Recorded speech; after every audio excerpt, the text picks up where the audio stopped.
"Hang her high," the judge ordered, until the cowboy's little girl begged for mercy. The rope hung stiff and pale against the courthouse beam, already measured and knotted as if the outcome had been decided long before anyone spoke a word. And the woman stood beneath it with her hands bound and her head held level, refusing to look at the crowd that had gathered to watch her end.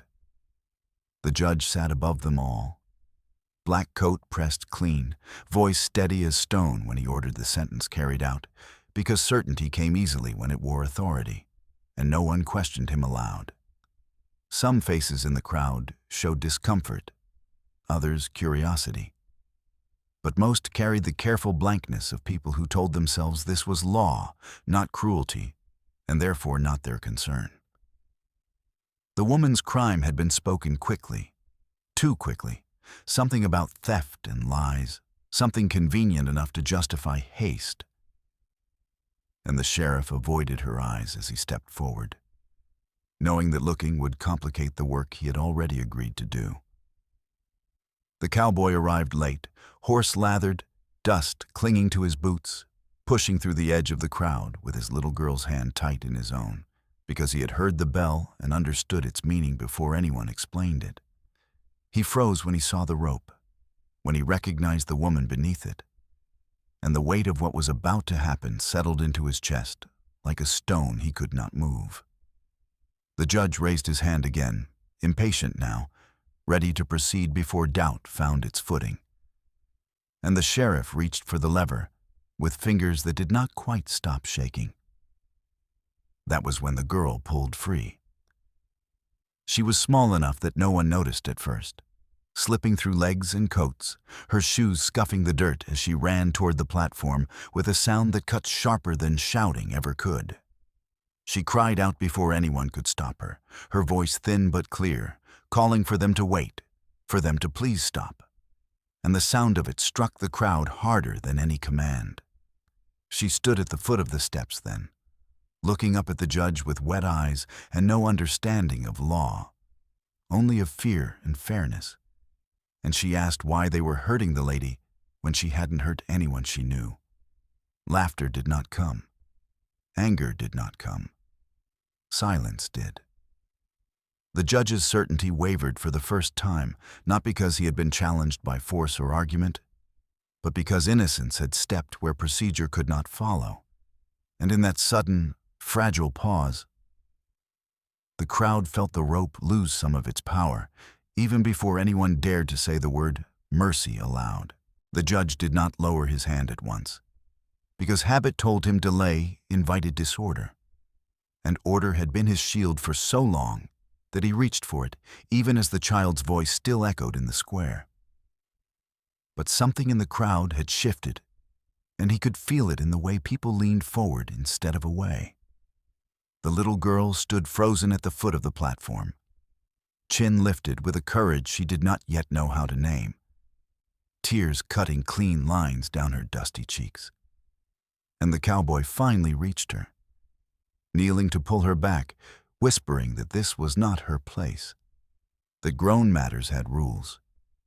But she shook her head and held her ground, because fear had already shown her what silence did.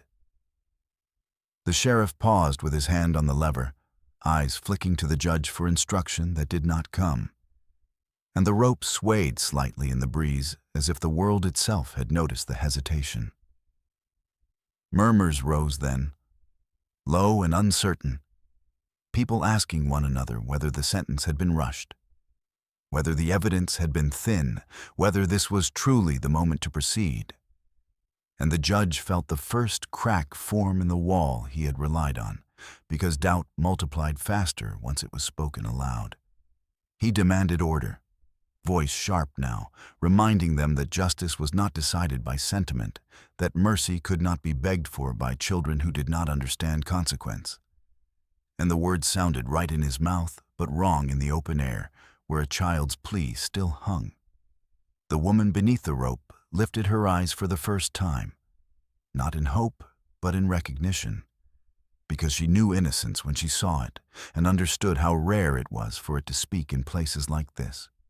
The cowboy stood then, placing himself between his daughter and the platform, not challenging the judge directly, only saying that if the law was certain, it could withstand a question, and if it could not, then perhaps certainty had arrived too quickly. The judge bristled at that, accusing him of grandstanding, of using a child to manipulate the court. And the accusation stirred anger at last in the crowd, not toward the woman, but toward the idea that a plea for mercy could be dismissed so easily. The girl spoke again, quieter now, asking whether saying sorry ever mattered, whether fixing a mistake meant nothing if someone was scared enough. And the simplicity of it cut through the language of law like a blade through cloth. The judge looked down at her and found no argument that fit her questions, without sounding cruel. And in that moment, the authority he carried felt heavy rather than absolute. He ordered a recess, the word landing awkwardly in the square, and the sheriff stepped back from the lever, relief and uncertainty crossing his face together. The rope remained where it was, the sentence not undone, but suspended, and the crowd exhaled as if they had been holding their breath without realizing it. Because a child had forced the law to stop long enough for conscience to catch up. The pause the judge had ordered did not empty the square the way he expected, because people did not leave when certainty cracked. They stayed to see what would fall out of it. And the woman remained beneath the rope with her hands bound, feeling time stretch into something heavier than fear. The little girl stood close to her father now, fingers clenched in his coat, eyes fixed on the platform as if looking away might let the moment disappear. And the cowboy felt the weight of every stare settle on his shoulders, because it was clear to everyone that whatever happened next would be tied to his child's voice. The judge conferred quietly with the sheriff, their heads close, but the murmurs from the crowd grew louder than their whispers. Questions passing from mouth to mouth about evidence that had never been seen, about testimony that had been rushed, about how quickly the rope had been prepared, as if waiting had never been an option.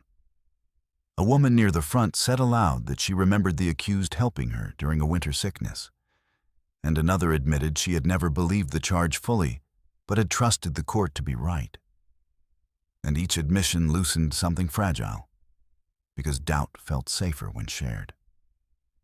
The judge returned to his seat and demanded silence again, but the sound that followed was not obedience. It was restraint, the kind that waits rather than submits. He spoke of precedent, of the danger of letting emotion interfere with justice. Yet the words no longer landed cleanly, because everyone had seen how close justice had come to ending a life without hesitation. The little girl tugged at her father's sleeve and asked whether the lady would still die, and the question carried across the square in a way no argument could, because it forced the crowd to imagine the end rather than the procedure. The sheriff stepped forward then, clearing his throat, and said there were irregularities that should be reviewed, his voice careful but firm. And the judge's jaw tightened because authority was rarely challenged from within. The woman beneath the rope felt her knees weaken for the first time, not from fear, but from the sudden possibility that she might be seen as more than a sentence. And she lowered her head, pressing her eyes shut as if hope itself were dangerous. The crowd leaned in, not hungry now, but intent. And when the judge finally said the sentence would be delayed pending further review, the word delayed landed like mercy disguised as procedure. No one cheered. No one protested. The rope stayed where it was, but its power had changed, because a child's plea had turned certainty into a question. And once a crowd learned how to question, it could never again pretend that silence was the same as justice. The square did not dissolve after the judge's decision, because people sensed that leaving too quickly would feel like retreating back into comfort. And the woman remained on the platform with the rope still above her, a reminder that mercy had not erased danger, only postponed it. The sheriff loosened her bindings slightly, enough to let blood return to her hands, but not enough to suggest freedom. And that small act was noticed by more than one pair of eyes, because restraint had become the language of the moment. The cowboy stood with his daughter tucked close against his leg, feeling the tremor in her shoulders now that the shouting fear had passed. And he realized that courage borrowed from innocence often arrived before strength could follow it. The judge retreated into the courthouse with his papers, face tight, aware that certainty had slipped from his grasp in full daylight, and that whatever he decided next would be measured against a child's question rather than the letter of the law. In the crowd, voices lowered into conversations instead of judgments. People trading memories they had never thought relevant before. Small kindnesses, borrowed tools, quiet help given without witnesses. And each memory complicated the story that had justified the rope. A man admitted that the theft accusation had come from a single witness with a history of grievance. And another recalled seeing the woman miles away, but at the time she was said to have committed the crime. And the sheriff listened, jaw set, because these were things that should have been spoken earlier, but had not been, buried under the speed of resolution. The woman looked out over them then, eyes rimmed red, and spoke for the first time since the sentence was passed, her voice hoarse but steady as she thanked the child who had spoken when she could not, saying nothing about innocence or guilt, only that being heard had kept her alive. The girl clutched her father's coat tighter, unsure why everyone was looking at her now, and asked quietly whether the lady could come down. And the question rippled outward, because it reminded them that mercy unfinished still hurt. The sheriff hesitated only a moment before nodding, and he guided the woman down from the platform, not freeing her, but removing her from beneath the rope. And the crowd parted without resistance, creating a path that felt earned rather than forced. As the woman's feet touched the ground, the square exhaled together, not in relief, but in recognition, because something irreversible had happened. Justice had been interrupted by conscience, and the witnesses to that interruption would carry responsibility whether they wanted it or not. The pause began to show its price by nightfall, because mercy delayed did not dissolve authority. It tested it, and the judge knew that whatever he chose next would either restore the comfort of speed or expose how fragile certainty had been all along. Lanterns flickered on around the square as people lingered longer than usual, unwilling to leave the work unfinished. And the woman sat under guard on the courthouse steps, wrists free now but future still bound, feeling the weight of every look that passed over her as if deciding who she was allowed to be. The sheriff moved among small clusters, listening more than speaking, and with each account that surfaced. Missed details, rushed assumptions, grudges mistaken for testimony. His jaw tightened, because the case he thought he knew was unraveling in public. The cowboy kept his daughter close, answering questions from neighbors who asked whether she had been afraid, whether he had meant for her to speak. And he answered honestly that fear had not waited for permission, and neither had she. And that answer unsettled people who preferred bravery to be planned. Inside the courthouse, the judge reviewed statements again, slower this time, noticing how thin some claims felt when read without the momentum of the morning behind them. And he felt the pressure mount from both sides. Those who wanted the rope to finish what it had started, and those who now demanded proof strong enough to survive daylight. When he emerged, he spoke carefully, announcing that new testimony would be heard at first light, that the sentence would remain suspended until then, and that anyone with information should come forward. And the formality of it reassured some while angering others who had expected finality. A man shouted that the law was being bent by sentiment, and another answered that the law had nearly broken a woman without listening, and the exchange stopped short of violence only because the crowd had learned to hesitate. The woman listened to it all with a strange calm, because fear had already spent itself and left behind a fragile clarity.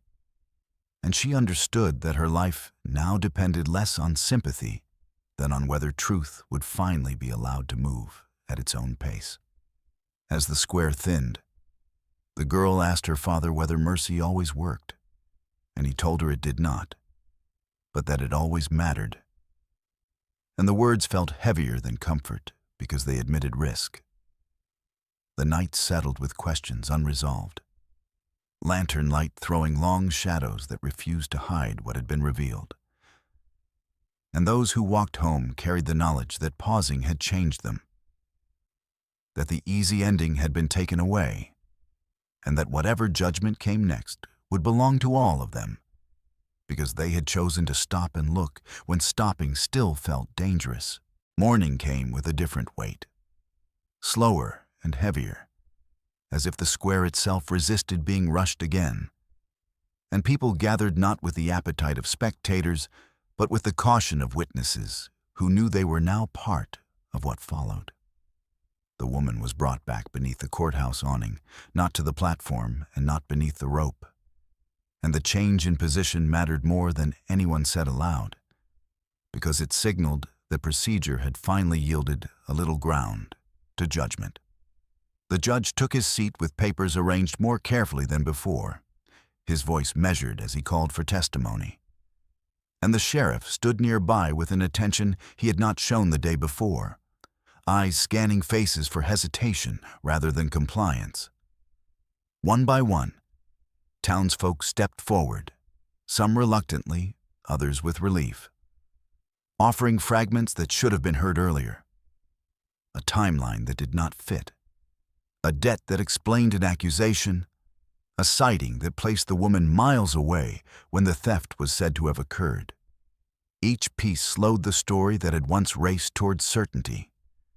And with every correction, the crowd felt a collective discomfort, because truth was proving less dramatic, but far more demanding than spectacle.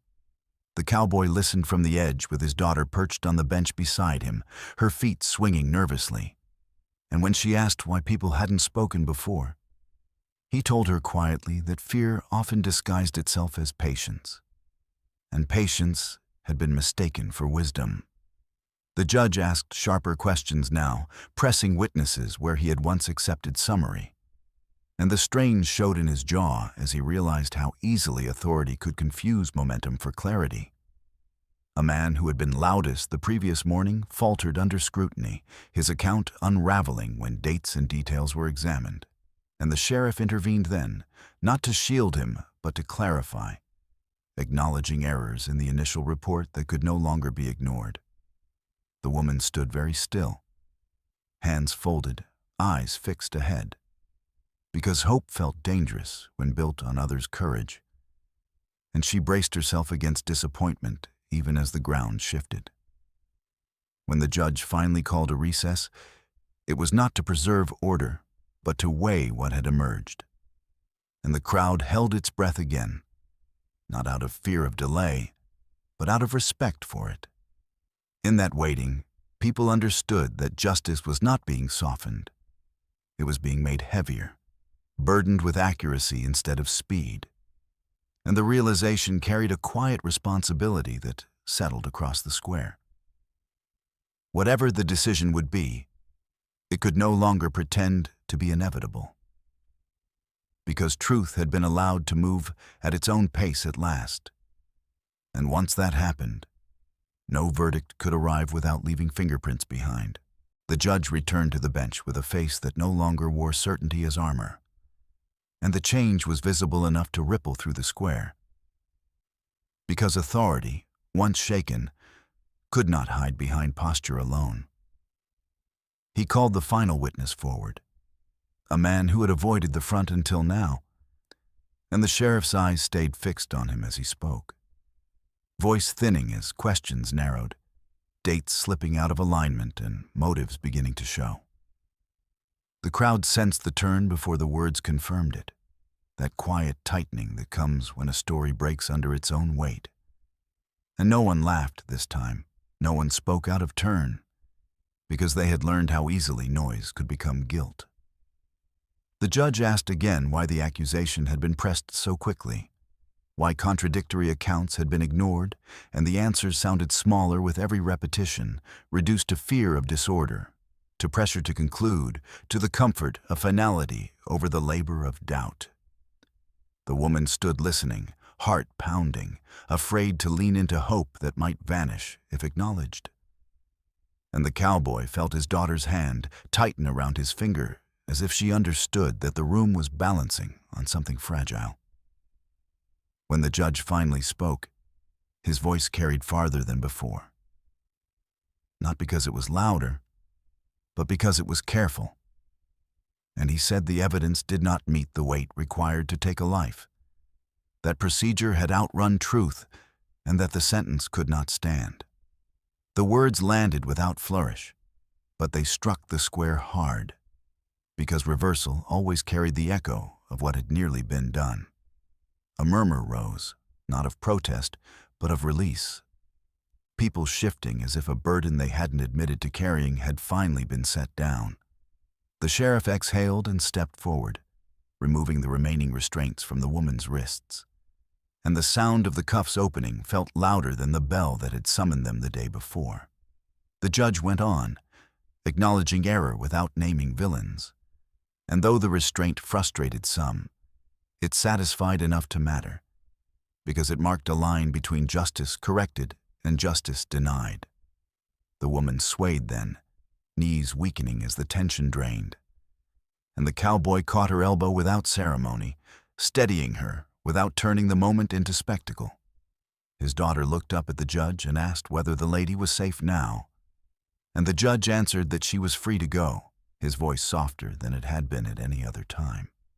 The crowd parted as the woman stepped down from the awning, not cheering, not reaching, but giving space that felt earned. And in that space, everyone understood that certainty had collapsed, not because it was challenged by force, but because it could not survive being examined. The square began to empty with a different pace than before, slower and reflective. And those who walked away carried more than relief. They carried the knowledge that justice demanded courage not only from those who begged for mercy, but from those who had once been willing to watch it denied. Freedom did not arrive as a celebration, and the woman felt that truth immediately as she stepped away from the courthouse into a square that no longer knew how to look at her. Because mercy, once granted, forced witnesses to confront the closeness of what they had almost allowed. Some faces carried relief, others embarrassment, and a few still held resentment. But none could pretend and the morning had passed without consequence.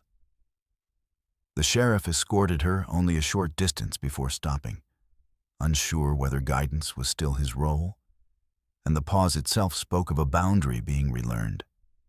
The cowboy walked beside her with his daughter between them, not claiming credit and not offering explanation, simply present in a way that felt steadier than praise. And the girl kept glancing up at the woman as if checking that she was still real. Word spread quickly through the streets, changing shape with each retelling, some calling it justice delayed, others calling it a near mistake. And the woman realized that her life would now be threaded permanently through the town's memory, not as a villain or a symbol, but as a question that could not be smoothed over. At the edge of the square, a woman approached and pressed a loaf of bread into her hands without speaking. The gesture small but weighted with recognition. And the woman accepted it with a nod, because gratitude felt safer than forgiveness. The judge remained inside, unseen, and that absence mattered, because it suggested reflection rather than retreat. And the sheriff lingered longer than usual, watching interactions settle into a quieter order.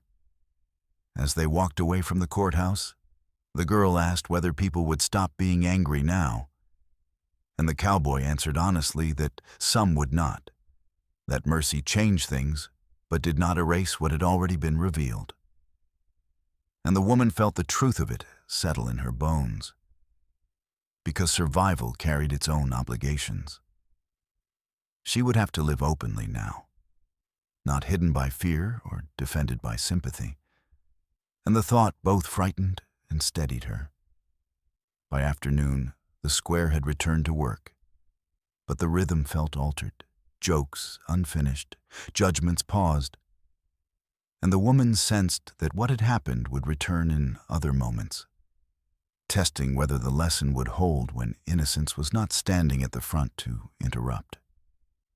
As they reached the road that led away from the courthouse, the woman turned back once, not to search for approval, but to acknowledge the place where her life had almost ended.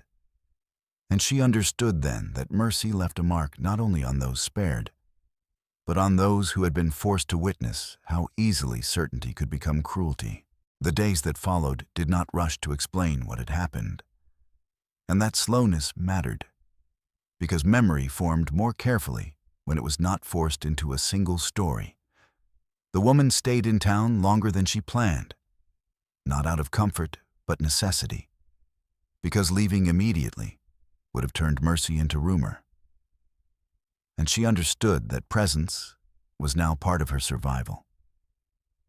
People greeted her cautiously, some with kindness they did not know how to express, others with distance that felt like unfinished judgment, and she accepted both without protest, knowing that fear took time to loosen. The sheriff passed her once on the boardwalk and stopped, removing his hat in a gesture that felt heavier than apology. And he said quietly that he should have asked more questions sooner, a sentence that did not undo anything but mattered because it was spoken aloud. The judge did not appear again that week, and when he did, it was not to defend himself, but to resume work with a restraint that had not been there before. His ruling slower, his questions sharper, as if the weight of nearly taking a life had settled permanently into his hands. The cowboy returned to his ranch, but his daughter spoke often of the woman she had helped save, telling the story without drama, focusing on the waiting rather than the rope, and the simplicity of her version traveled far, reshaping how the moment was remembered. In the market, a man stopped a joke before it finished, glancing around as if checking whether innocence was present even when it wasn't. And the interruption passed without comment, because the town had learned what that pause meant. Not everyone approved of the change. A few grumbled that mercy made the law weak, that hesitation invited chaos, and they spoke in corners where agreement felt safer. But even there, the words lacked the confidence they once carried, because everyone knew how close certainty had come to killing the wrong person. The woman noticed these shifts in fragments. A door held open a second longer, a question asked before an assumption, a look that did not slide away. And she understood that mercy worked quietly, not as forgiveness, but as responsibility. When she finally prepared to leave, she did so without ceremony, packing what little she owned and stepping onto the road at dawn. And the town watched her go with an attention that was not possessive or dismissive, but careful. What they carried with them was not pride or shame alone, but remembrance, the kind that surfaced later when speed felt tempting, reminding them that justice, once hurried, left scars that no verdict could fully erase. When the woman finally left town, there was no bell to mark it and no crowd to witness it. Only the soft light of early morning and the knowledge that leaving quietly was its own kind of courage. She walked the road with her back straight, carrying little more than what she could hold. Yet she felt heavier with something that did not weigh her down. Memories shared, not erased. The square behind her returned to its routines, but the space where the rope had hung no longer felt empty. It felt watched, as if the town itself remembered what it had almost finished. The judge resumed his duties with a caution that slowed every sentence, and though no announcement was made, people noticed that death no longer came easily to his pen. The sheriff intervened sooner in disputes that once would have been dismissed as harmless, recognizing now the precise moment when order slipped into cruelty. And that recognition reshaped his authority more than any rule change could have. The cowboy's little girl returned to her ordinary days, chasing chickens and asking questions that adults answered more carefully than before. And her father noticed how often people softened when she passed, as if innocence had left a permanent echo in the places where it had spoken once. In kitchens and stores, the story was retold without spectacle, focusing less on the rope and more on the pause, the moment when everything stopped long enough for conscience to arrive. And that detail mattered because it reminded people that mercy did not always roar. It sometimes whispered and waited to be heard. Those who had wanted the sentence carried out learned to live with the knowledge that certainty had failed them. And while some hardened against it, others adjusted, discovering that restraint did not weaken a town, but steadied it. Weeks later, when another case threatened to rush toward finality, someone spoke up sooner, another hesitated, and the chain of silence broke before it could tighten. And no one mentioned the woman by name because they did not need to. The lesson had outgrown its origin. What stayed was not gratitude or guilt alone, but a shared responsibility that surfaced whenever speed felt tempting and judgment felt easy. Mercy had not rewritten the past or guaranteed the future, but it had altered the present in a way that could not be undone, teaching the town that innocence did not belong only to children, but to anyone brave enough to ask a question at the moment when asking still felt dangerous. If this story moved you, like the video, share it with someone who believes justice should pause and subscribe for more Western American tales.